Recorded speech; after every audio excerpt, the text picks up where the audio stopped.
ভেনেজুয়েলার president Nicolas মাদুরোকে আটক করেছে আমেরিকা। সস্ত্রীক মাদুরোকে ভেনেজুয়েলার বাইরে নিয়ে যাওয়া হয়েছে বলে জানিয়েছেন প্রেসিডেন্ট ডোনাল্ড ট্রাম্প। নিজের সামাজিক মাধ্যম ট্রুথ সোশ্যালে দেয়া পোস্টে মাদুরোকে আটকের কথা নিশ্চিত করেন আমেরিকার প্রেসিডেন্ট। জানান, ভেনেজুয়েলায় আমেরিকার বাহিনী বড় ধরনের হামলা চালিয়েছে, দেশটির নেতাকে আটক করা হয়েছে। তবে ভেনেজুয়েলা সরকারের পক্ষ থেকে এ বিষয়ে এখনো কিছু জানানো হয়নি। ট্রাম্পের বার্তা ছাড়া মাদুরোর আটক সংক্রান্ত কোনো বিস্তারিত তথ্যও সামনে আসেনি। কখন, কিভাবে মাদুরো আটক হয়েছেন, আটকের পর এই প্রেসিডেন্টকে কোথায় নেওয়া হয়েছে, সেসবও জানা যায়নি।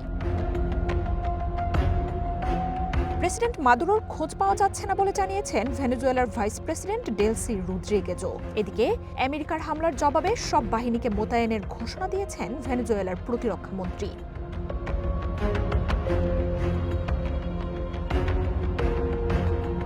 নিকোলাস মাদুরোর বিরুদ্ধে দীর্ঘদিন ধরেই আন্তর্জাতিক মাদক চোরাচালান চক্র পরিচালনার অভিযোগ করে আসছে আমেরিকা। তবে প্রেসিডেন্ট মাদুরো বরাবরই তা অস্বীকার করে আসছিলেন।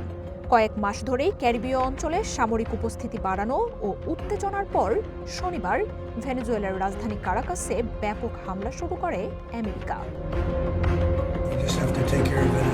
মার্জিয়া উপমা, ওয়ান ইন্টারন্যাশনাল ডেস্ক।